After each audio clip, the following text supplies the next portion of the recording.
I'm sorry, but I don't want to be an emperor. That's not my business. I don't want to rule or conquer anyone. I should like to help everyone if possible. Jew, Gentile, black man, white. We all want to help one another. Human beings are like that. We want to live by each other's happiness, not by each other's misery. We don't want to hate and despise one another. In this world, there's room for everyone, and the good earth is rich and can provide for everyone. The way of life can be free and beautiful, but we have lost the way. Greed has poisoned men's souls, has barricaded the world with hate, has goose-stepped us into misery and bloodshed. We have developed speed, but we have shut ourselves in. Machinery that gives abundance has left us in want. Our knowledge has made us cynical, our cleverness hard and unkind. We think too much and feel too little.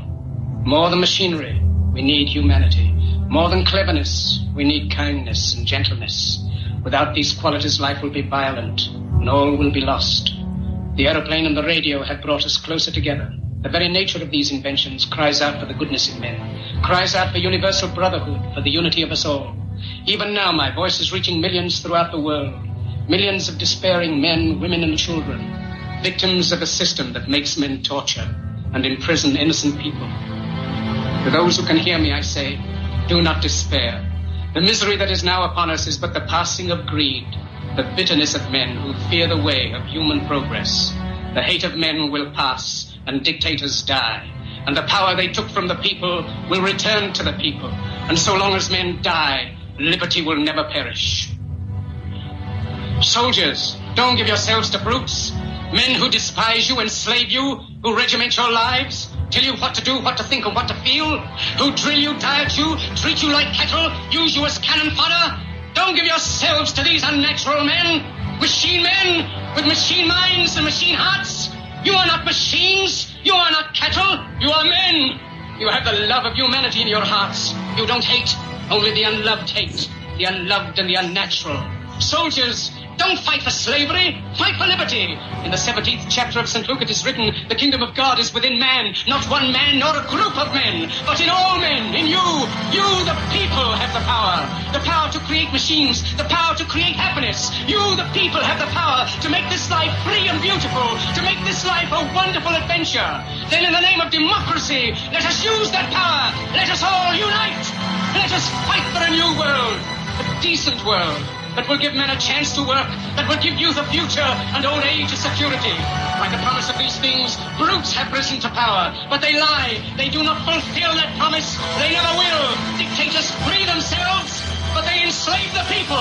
Now let us fight to fulfill that promise. Let us fight to free the world, to do away with national barriers, to do away with greed, with hate and intolerance. Let us fight for a world of reason, a world where science and progress will lead to all men's happiness. Soldiers, in the name of democracy, let us all unite!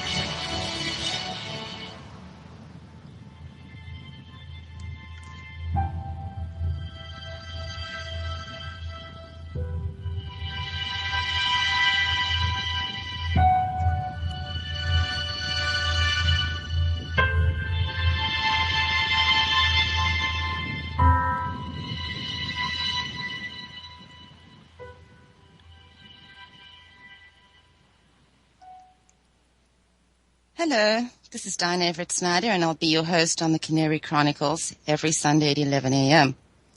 I named the show the Canary Chronicles because historically the miners took canaries into the mines as a crude early warning system.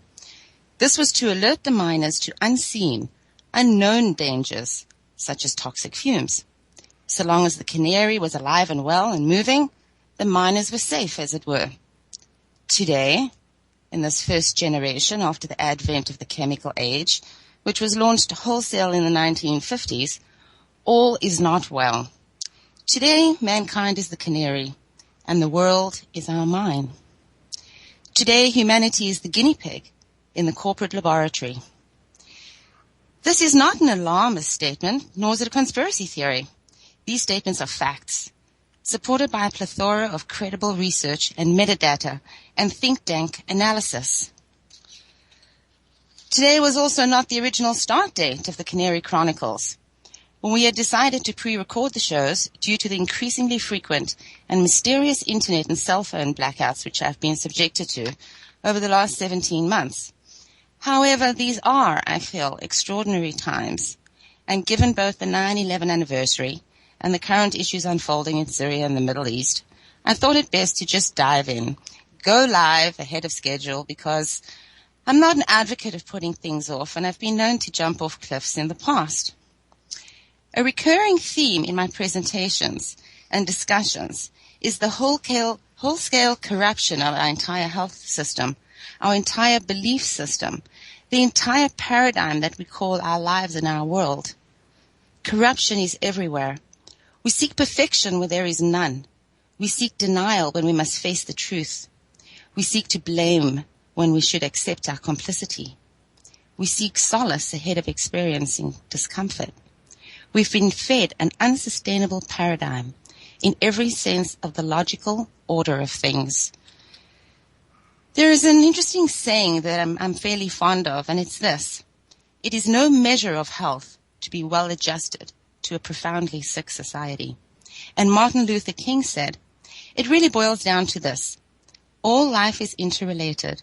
We are all caught in an inescapable network of mutuality, tied into a single garment of destiny. Whatever affects one directly affects all indirectly. We are made to live together because of the interrelated structure of reality. Now, I am not a medical doctor, nor am I a politician. I've never much liked the arena of politics or the people who frequent that realm, although in my life I've had to bump into them fairly often. With little exception, the field of politics and banking and large-scale corporate endeavor seems to attract a certain type of person, for which the clinical description most apt would be that of a sociopath, which is characterized by a long-term pattern of manipulation, exploitation, and violating the rights of others. They have a certain glibness and superficial charm. They tend not to feel any remorse, and they often avoid morality issues for personal benefit. Sociopaths exhibit a lack of emotion. Now, scientifically, sociopaths exhibit lower neuron activity in the prefrontal cortex, which regulates emotion and morality. Something that I talk about a lot in my presentations is the economics of scarcity and abundance. The economy of scarcity dictates that everything has a value, and everyone must share in the sum total of the pie of value. Many years ago, human endeavor was tied to the pie of the shared stake in growing food, providing the materials and labor for cloth, for clothing, for shoes, blankets, furniture, tools, barn building, all the things that make up the fabric of keeping us together, warm, safe, and in our communities.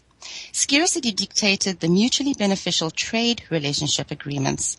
As scarcity decreased due to population increases, the Industrial Revolution and the micro and macro management of resources, of both materials and labor, and the burden or division of share in the pie of value shifted.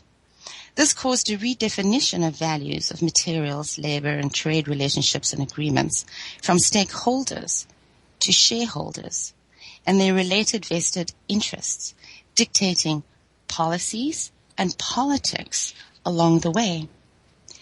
Today we have a population that is so far removed from their share of the sum total of value in life that they are utterly lost. By this I mean that they are removed from the primary functions hardwired into the brain through evolution in the order of shelter, food, relationships, and goals. Our goals must correlate to our shelter, our food, our relationships. Think about this. People have been so far removed from the perceived burdens of scarcity that they are functionless in any meaningful way. People have been sold a story of economic abundance that is intrinsically at odds with who and what we really are. Ask yourself, what is the actual value of your daily tasks, your weekly goals, and what is your economic stake in your environment beyond the superficial? What is the meaning of life when you have been crammed full of rote education to qualify for a higher education, which you achieve with the burden of hefty debt, in order to go out and get a job, in order to have a wife, which you never see, children you don't have time to bond with, because your economic piece of the pie of perceived plenty dictates that you provide materially a sliver of what you and your family needs in order to obtain the abundance of what your evolutionary brain is wired to need for inner fulfillment. This is why we join groups. It's our overwhelming desire to belong.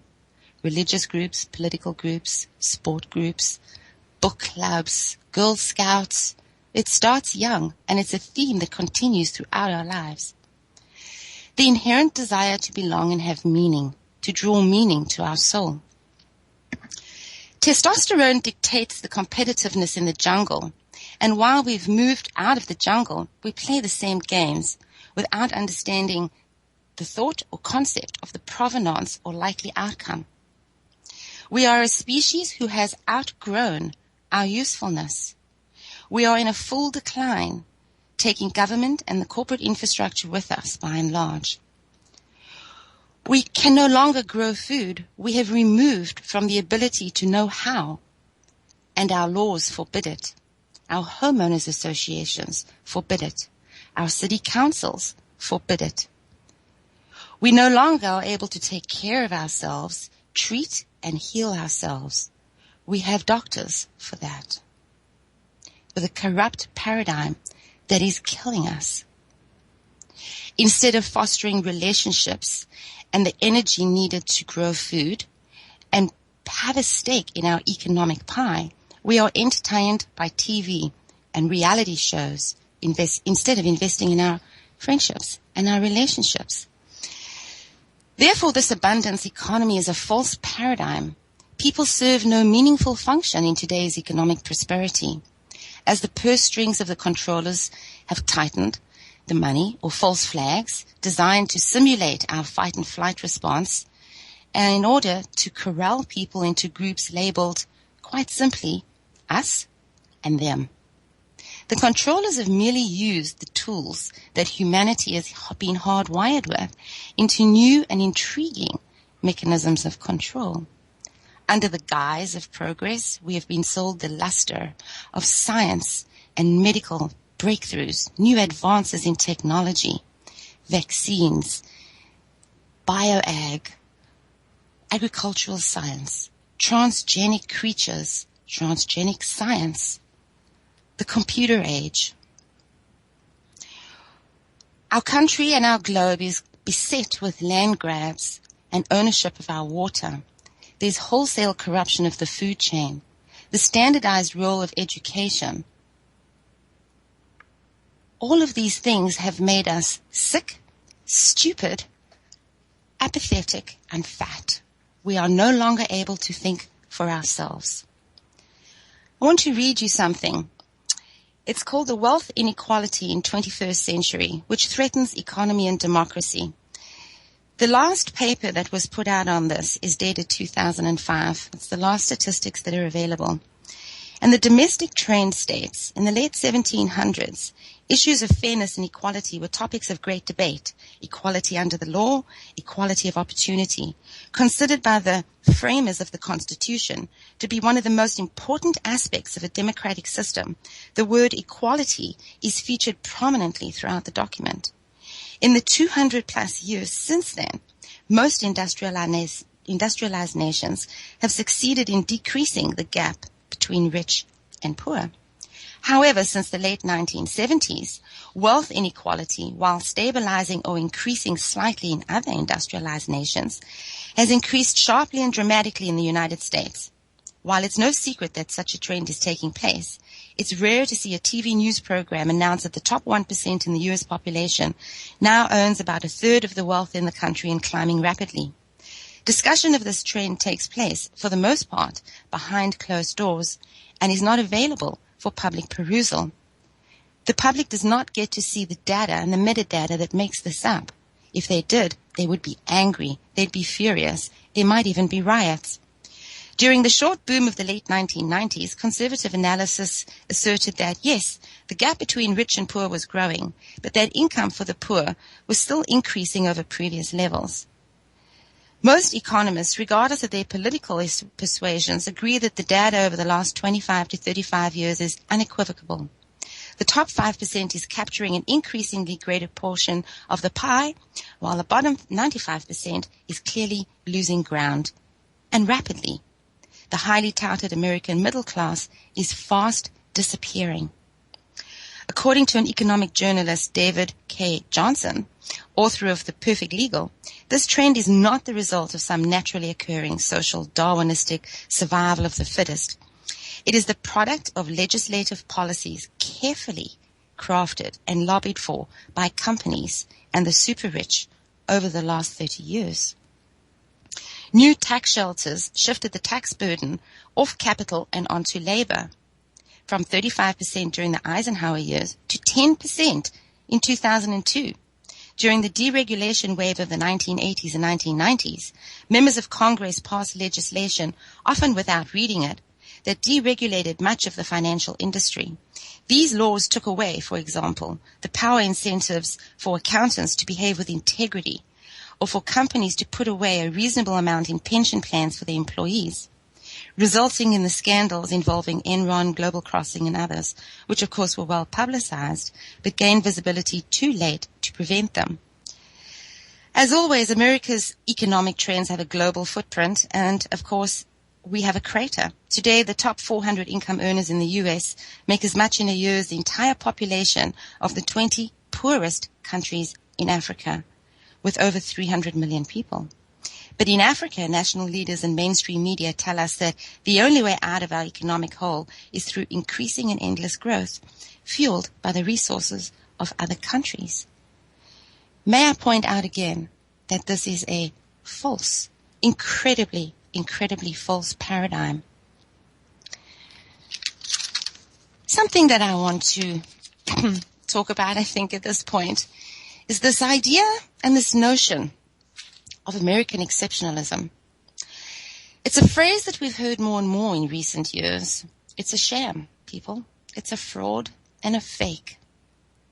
If people behave as though it's their inherent God-given right, their genetically encoded American exceptionalism given to each American at birth, what does that say about us as a nation? There is no such thing as American exceptionalism. It is a figment of the imagination. There is nothing more or less exceptional than as Americans as anyone else in the world, no more and no less. What has been exceptional is the resources at the disposal of Americans in general, and American corporations in particular. Never have so many been offered so much for so little, and we have struck that inevitable point of diminished returns. There's no exceptionalism left. Look around. American schools are failing. American academics is failing. Every year we fall further and further down the international rung of academic achievements. Our infrastructure is crumbling. Bridges are collapsing. Bolts are falling out. Hospitals are falling apart. More and more homeless people on the streets. Our farm practices are killing us and killing the soil. Our grocery stores are filled with junk. It's junk. The federal agencies are corrupt. And all of this is leading to fat people, ignorant people, dictated to by pinprick specialists. When people wrap their arms around dogma like a sinking man hugs a life raft, there's no amount of education that can reverse that. Absolutely none. We should all be wearing a t-shirt that says something along the lines of, "Don't reduce my life to the size of a Twitter post." Really, Ed Snowden hasn't yet revealed anything new and newsworthy. It's just that no one's been paying attention to the small headlines buried at the back of the newspaper over the last 15 and even 20 years. No one was paying attention and connecting the dots, making paragraphs out of all of those sentences scattered over time throughout the media. We are a headline nation. We're reduced to the attention span of that required for a Twitter post. Really, We need to turn off the TV. We need to ignore Honey Boo Boo and her fat, ugly family. For God's sake, what does this say about us that we are so mesmerized by this junk on TV? We need to turn our backs on people like Beyonce with her grunty, hip-hop, want-to-be-respectable, admitted drug-dealing man. Stop talking about Miley Cyrus. She's the disease. There's no antidote. Look around. I say it again. Everyone is sick, fat, and self-medicating 24/7. We need to stop behaving as though we're entitled to happiness 24/7 and true love forever. You are not. Happiness is fleeting across your day and your week if you are lucky. Expecting more than that is the path to therapy and Prozac, and then your troubles are really on the way. Stop medicating. Start looking. It's uncomfortable, yes, but you can't remedy or mediate until you face yourself and the problems. No one on their deathbed has regretted that they missed an opportunity to clip a coupon and go to Safeway, Kmart, or any other big lot store. People on their deathbed are noted for regretting the things that money can't buy. Lost opportunities with family. Lost opportunities to spend time with friends. Lost opportunities and lost connections. Lost spiritual adventures. In the past, I've worked a lot with autistic children and those that are facing enormous health crises. Increasingly, though, I've been working with veterans. I recently completed a veteran study. In fact, I completed 2. All of them suffer from PTSD, post-traumatic stress syndrome. This go-round, since the Gulf War, and including the Gulf War, but particularly as we've moved more heavily into the Middle East, this go-round, it's a moral crisis. What I'm seeing with our PTSD soldiers, our veterans as they return from war, is a moral crisis. They are essentially unhinged at the lies that they have been fed.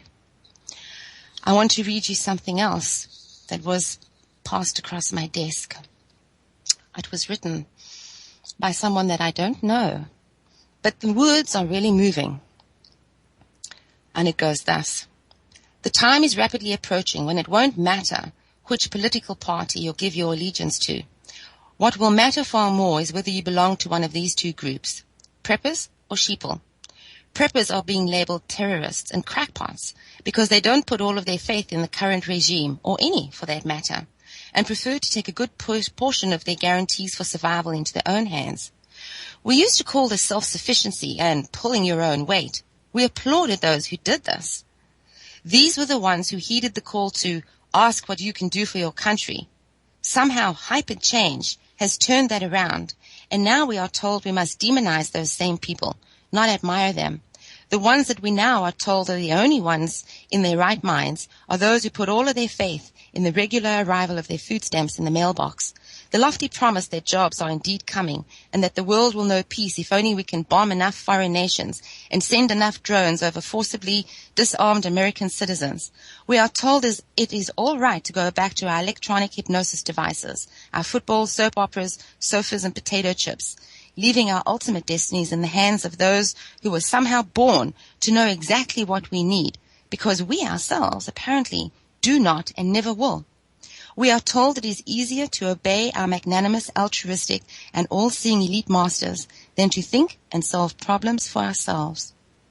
We are told that it is better to accept all input at face value than to question it and apply research, logic, and critical thinking. In short, we are told to be good little batteries in the matrix and promise never to short out. We are no more than human resources, not people. We are collateral on a debt to international banksters that was always more illusion than real. And now that the illusion is about to unravel, those who have pulled back the curtain and have seen the wizard for what he is are considered to be too dangerous to be allowed to spread the truth. That is how you transform a patriot into a terrorist. This is how an admirable person becomes a threat to society. You simply need to think for yourself, question authority, as our founders suggested, do some independent research, and suddenly you are a rabid danger to society as a whole, a candidate for the FEMA rehabilitation camps. Heaven forbid that you have suggestions of reinstating past practices proven over time to be wise, proven to actually work. The motto of the day is even to hope and change or forever, forward, onward, whatever other slogans the socialist web pages and organs are currently churning out. Doublespeak is the official national language, and where we live, it is always to remain 1984. Never mind that we ourselves do, just do as we say, and you will be forever safe. The fate of those wishing to be free from the matrix is not that they will be alone ever after, but that they will never be left alone at all, and will be constantly sought out and targeted for persecution and destruction. There will be no survival unless they fight for their freedom and earn it through blood, sweat, and tears. You see, there's nothing more powerful than an idea whose time has truly come. Not the idea whose time we have been told has come, but the time that we have found for ourselves. An idea worth its salt is going to meet with immediate and strong opposition from those who wear the mask of the Lamb to hide the visage of the dragon that lies behind. Forever is not always the right direction. Sometimes the past shows us what worked best. Change should be questioned by asking, in which direction? Hope is fine, but what exactly is it that you are hoping for, and how will you achieve it? More importantly, what will be the cost? Will you sell your soul for what glitters, only until it rusts? Will you sell the liberty of your grandchildren to make yourself more comfortable for a brief period in time? Do you even have an idea worth fighting for that will serve both your generation and those yet to come? When you're one step ahead of the crowd, you're a genius. When you're 2 steps ahead, you're a crackpot. There was a rabbi that said this. We have in our world those that we might most accurately label professional do-gooders. While it's not wrong to want to do good in the world, it is certainly wrong to want to force a choice, whether it's personal or authoritarian, on all others. It dehumanizes the individual and robs him or her of the agency to choose to comply willingly, which is always more to be desired and much more effective in the achieving of the stated goals. But sadly, there are those who believe the ends justify the means. Collateral damage to them is expected and even encouraged. What means the bombing of a building and blaming it on a fabled enemy or an unseen specter when the goal is to bring on world peace?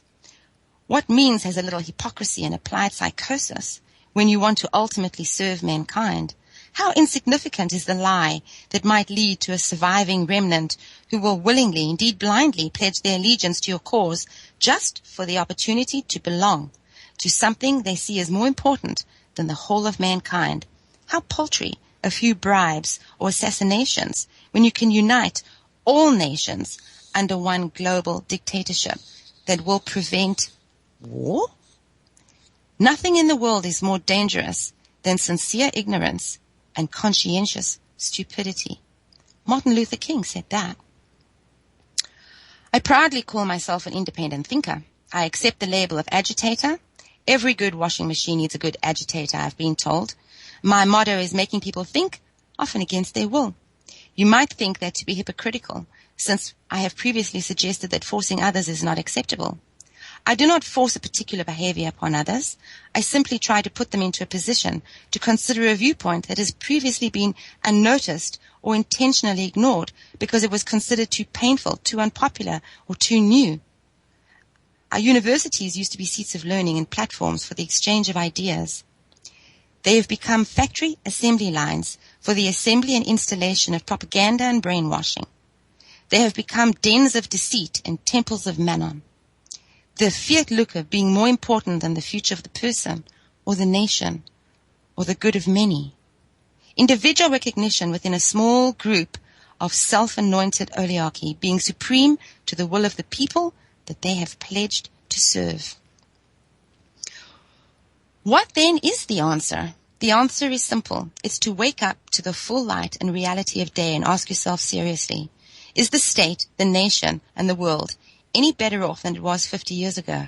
Indeed, is my neighborhood, my family, any better off than it was 10 years ago? And before you are tempted to save yourself with that old adage that this is the future and that was the past, please note that even the few 100+ years since our nation has existed, it's only a mere speck on the terrain of time. It has not been all that long since our founders instituted a system which took into mind the liberties and safety of all who lived within the borders of that new nation that they were engaged in forcing, at the cost of their lives, their treasures, and their pledging of their sacred vow. I would not expect you to know the cost, since our public schools no longer teach the sacrifices made for you by those who came before. I would only expect you to search these facts on your own, while they yet exist to be found. For make no mistake, it is indeed a war between good and evil, and for evil to win, we who want good need do nothing, nothing at all. Will you choose to do nothing? Are you sheep for the shearing, or a patriot in service to the debt your founders and future generations are owed? You see, I found that quite brilliant because it seemed to encapsulate so much all at one time. It was very emotional for me to read that. I want to address, of course, the topic of today and this week, this month, and hopefully in just not too much longer. This idea of Syria. There's a few things to know about what's going on in Syria. Kosovo General Wesley Clark admitted to knowledge of the illegal invasion by the U.S. of the intended invasion of Iraq, Syria, Libya, Iran, Lebanon, Somalia, and Sudan. Please Google Middle East Countries Invasion 2001 memo. You can even go onto YouTube and see Wesley Clark talking in his own words. Now, in 1953, the U.S. and the U.K. organized a coup to topple the democratically elected president of Iran and install the Shah of Iran as a puppet. In 1979, he was overthrown during the Iranian Revolution. The U.S. didn't like that, so they funded and armed Saddam Hussein in neighboring Iraq against Iran.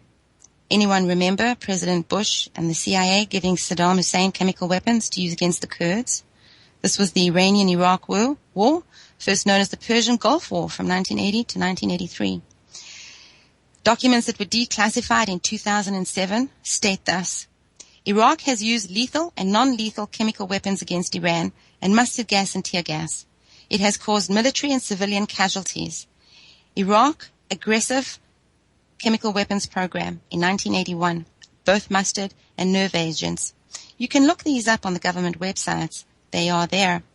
What I'm struck by is the very friendly diplomatic relationships between Saddam Hussein and the U.S., which continued unabated long after these documents were circulating in the power halls. They're pictures of Saddam Hussein with Rumsfeld, pictures of Saddam Hussein with Bush in 1983 and beyond, clearly 2 years after the U.S. knew that Hussein was using chemicals of mass destruction, chemical weapons. The U.S., of course, installed Hussein in 1963. Let's not forget that. He was unable to defeat Iran, so the U.S. changed tactics.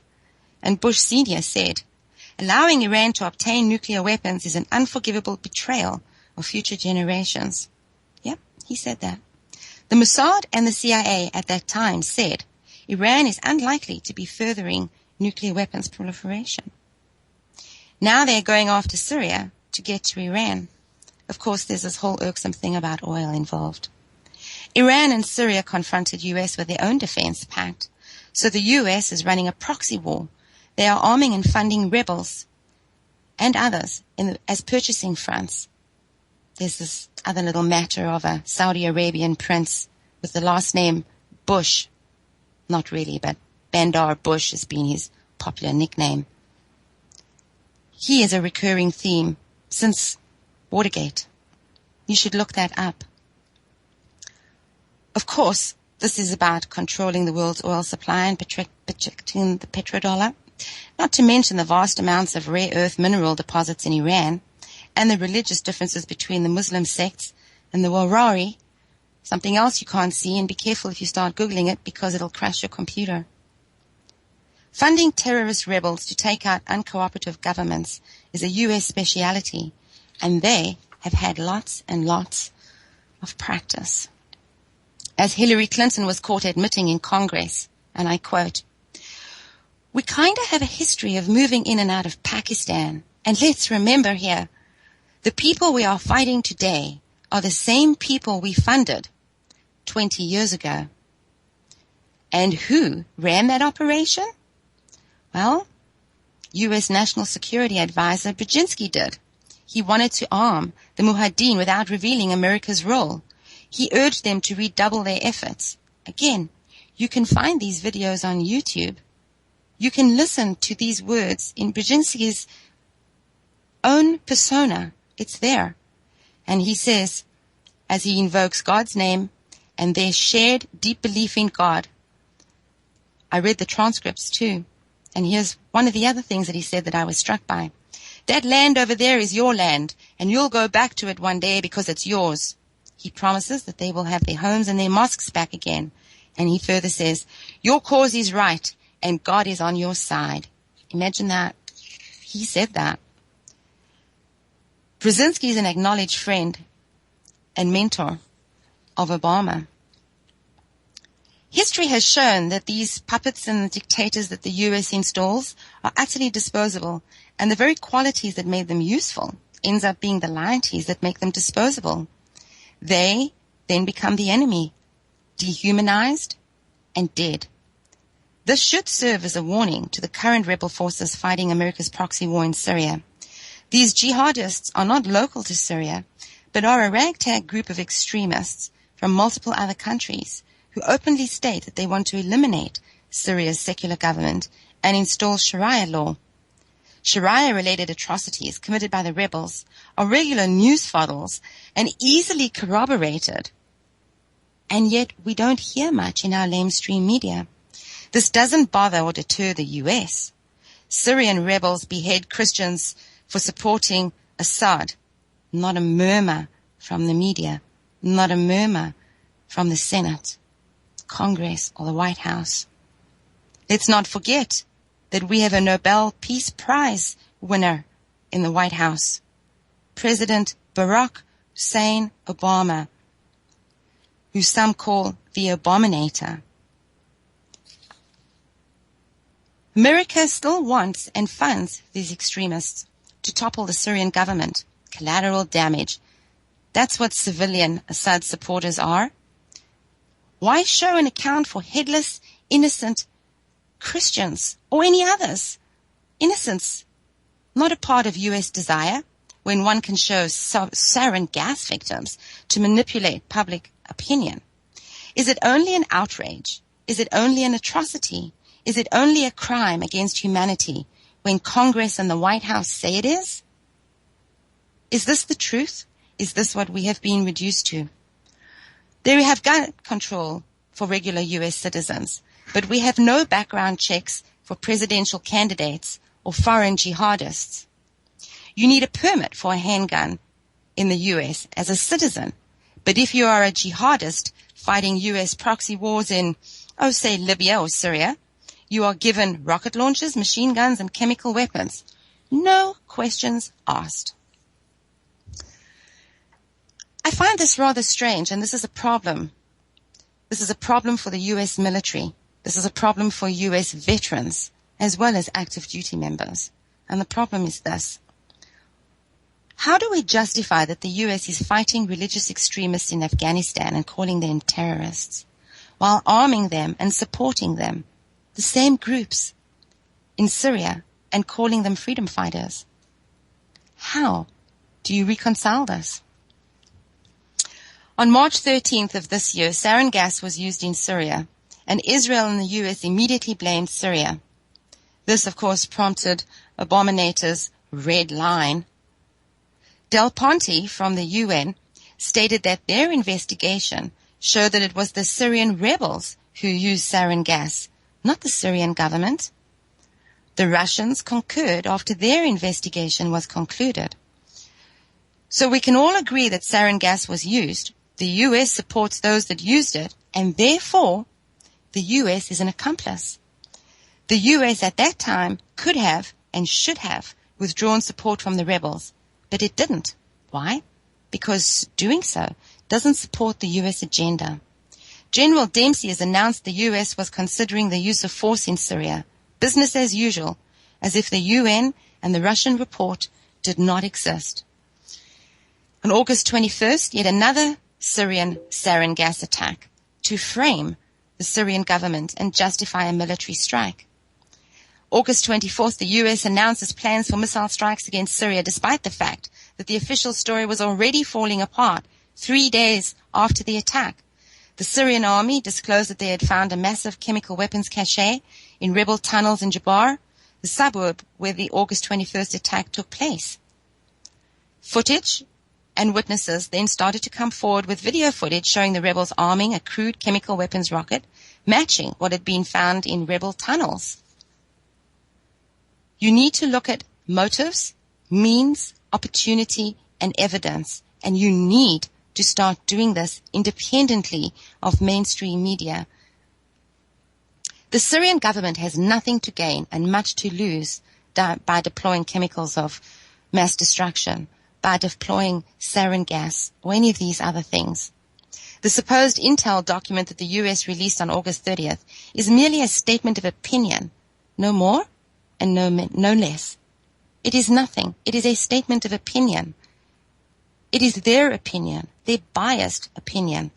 Russia and China has openly sided with Syria and Iran.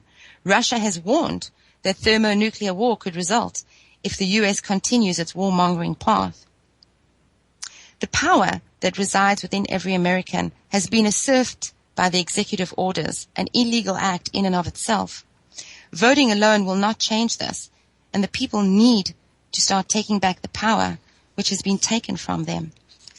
The very idea that America would like to, that America feels some sort of moral obligation to attack Syria over the use of chemical weapons against a small number of the civilian population is absurd against the backdrop of what bioscience companies are willfully, intentionally, legally permitted to accomplish daily on the food lands of America and against the American people.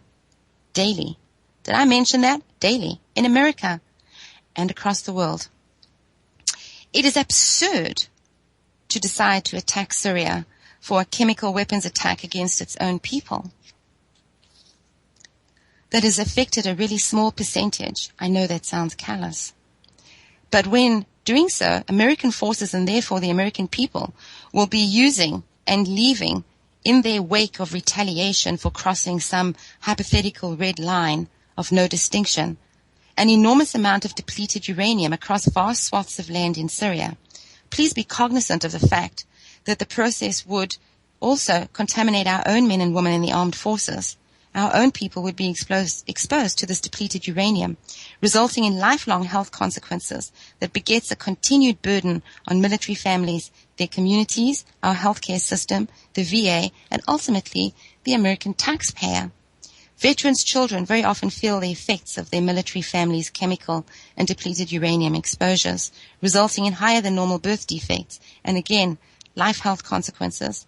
It's all very relevant and realistic to state that one of the hidden and unacknowledged burdens of our modern warfare paradigm is a severe health cost which will last for, at the very least, the next 60 years.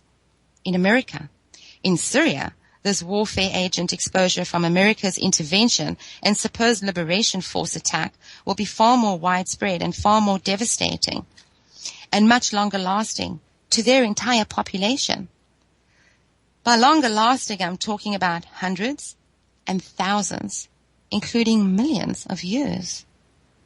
This is the epitome of forever.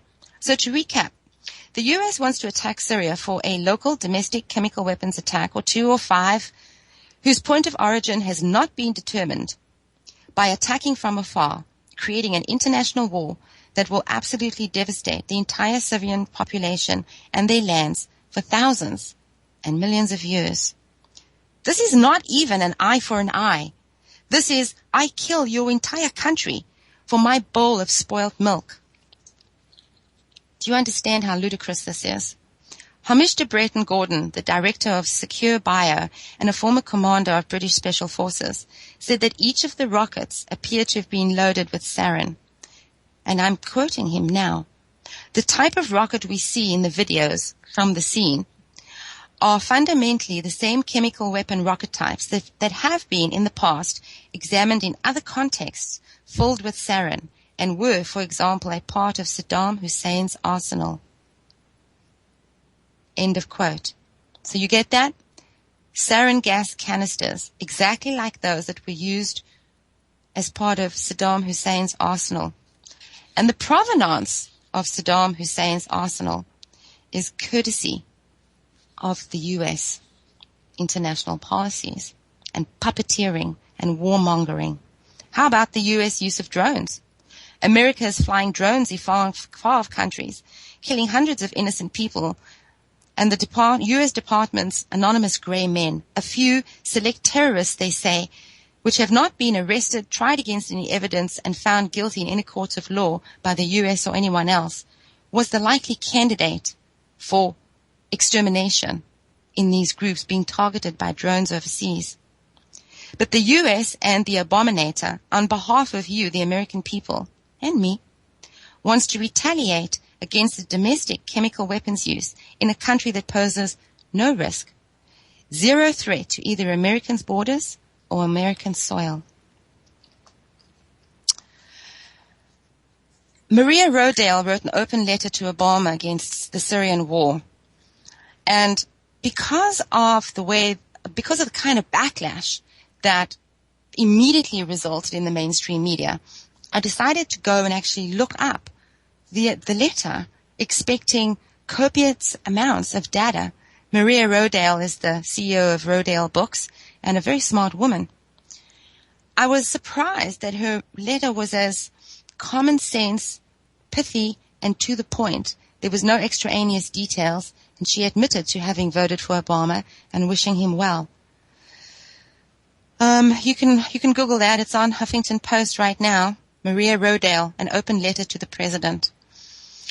Something that she pointed out and that I would like to elaborate on, of course, and I did earlier, was the fact that biotech companies are guilty of the mass chemical poisoning of the exposed populations in the U.S. and elsewhere, with the EPA having recently upped the legal exposure allowable levels of agri-chemicals like Roundup in our food and therefore into our bodies and soil by up to 1,000,000% of what we know as carcinogenic. Now, the EPA, of course, is the Environmental Protection Agency. Biotech companies have created a patent and profit-driven agricultural system which requires the wholesale destruction of biodiversity and human health through the use of broad-spectrum herbicidal pesticide use, or biocides as they're known in the industry parlance, that because of the adverse human health effects that are well researched and well documented and therefore well known, that this persistent and escalating use of biocides can be construed as willful, intentional harm. Monsanto's Agent Orange was used to defoliate the jungles of Vietnam. Now, millions and millions of acres of viable arable lands in our biosphere are being likewise carpet-bombed with chemicals like Roundup that contaminate, saturate, maim, and kill all plant, bacterial, and animal life that it touches, including the mycelium in the soil. Just as in the human body, the skin is our largest organ. The largest connected pathway across the earth is the mycelium that are beneath the soil. You can dig up and you can look at a batch of soil, and those tiny little white fibrous threads that you see are the mycelium. They are being killed by Monsanto.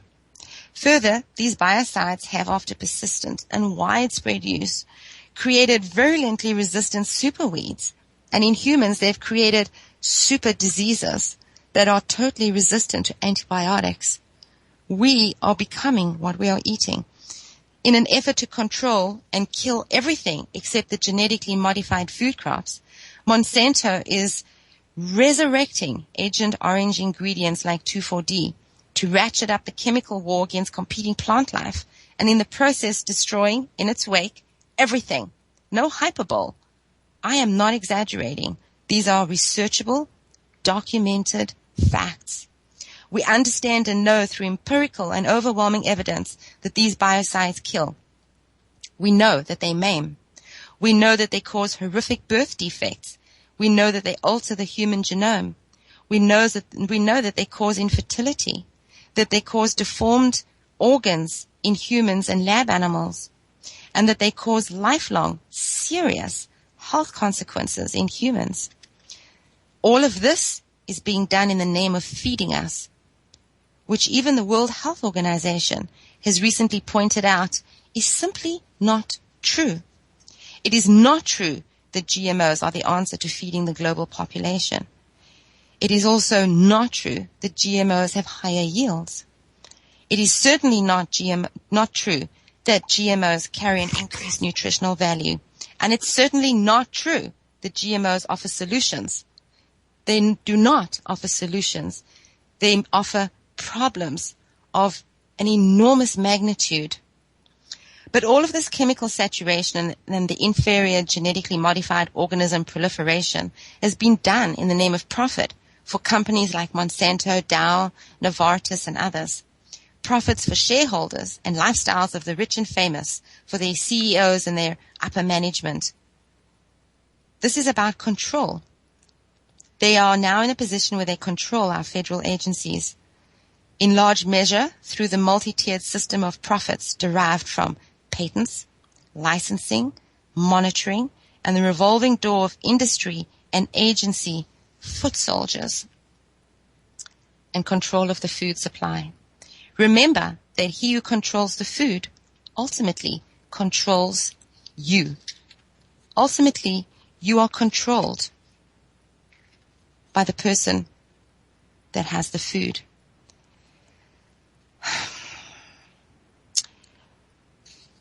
Something else that I want to talk about when it comes to taking back our control. It's a difficult concept. We're in that stage, the first stage, raising awareness. This is called the ideological revolution. This is the point where we network with others, where we share information, where we build branches and we network across the artificial borders of left, right, and religion. If you are still in the left-right paradigm, you need to wake up. We have to reach across a critical mass of awakening and spiritually alive human beings. There is no left and right. It is a false democracy paradigm. This whole thing about religion has only been used to manipulate our perceptions of reality. We must reach out across all of these aisles, these artificial aisles. We must reach out especially to our veterans and our policemen. Our soldiers have said that they do not support a war in Syria. Their shared statements include things such as, "We are stretched thin, we are tired, and we are broken." Others say, "We did not join to fight yet another immoral war." Soldiers say, "I did not join to fight for Al-Qaeda. I did not join to fight with Al-Qaeda. Al-Qaeda by any other name is still Al-Qaeda." Returning soldiers are the biggest threat to the Department of Homeland Affairs and FEMA, as outlined provocatively in their 2010 department document, which outlined the most likely candidates for domestic terrorism. Veterans top that list. Why? Because veterans are trained in the mechanics of war and are able to lead civilian groups if need be. That's it. That's it in a nutshell. There are absolutely no examples and no patterns of domestic crime waves or the criminal history associated exclusively with veterans in the US or any other country except the Mujahideen in the Middle East, ironically. So your takeaway must include the fact that our veterans are overwhelmingly our friends on your street, in your neighborhoods, in your towns and cities. Find them. Include them. We need them. The police are the militarized extension of the government. Without them, the government has no teeth on the domestic front. I imagine that this would be a rather important distinction if and when the government decides to breach their domestic authority and declare martial law. Remember, it has been stated that only 9% of Americans support a Syrian attack.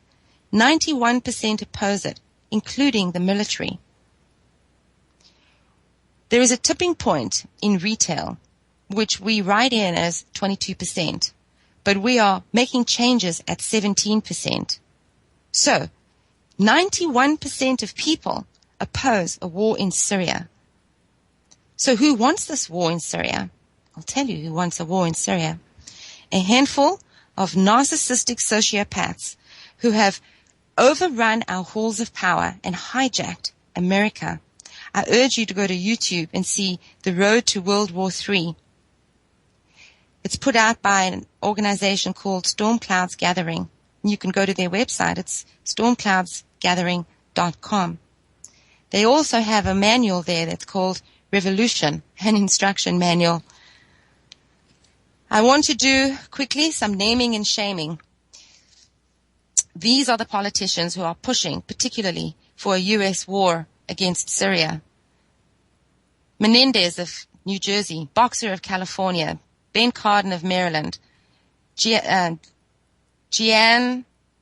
Shaheen, New Hampshire, Coons of Delaware, Durbin of Illinois, Tim Kaine of Virginia, Bob Corker of Tennessee, McCain and Jeff Flake, both Arizona. There's a few recurring names. You go back to Iran-Contra, you come through to Libya, Benghazi, and what's currently going on. You see the same names, Prince Bandar, Khashoggi, the international weapons dealer. You see Oliver North, you see Eric Holder, you see Hillary Clinton, and you see McCain and John Kerry. This is a problem. This is a problem. Now, you see, Libya is all about manipulation, lies, sham politics, and the names that we see. Benghazi, U.S. weapons dealing, shady deals, lies, cover-ups, sham investigations. Nothing to see here, people. Keep moving. Now, during the Benghazi testimony before Congress, Hillary Clinton blurted out in anger, "What difference at this point does it make?" referring to the question of who killed Chris Stevens, Sean Smith, Tyrone Woods, and Glenn Doherty. Madam Secretary, I do believe the families care. Any feedback, commentaries, please find me, email me at canarychronicles@outlook.com. I hope that this hour has insulted some and given others pause. I'd like to think I've provoked and in some ways inspired you. Join me again next week. Bye.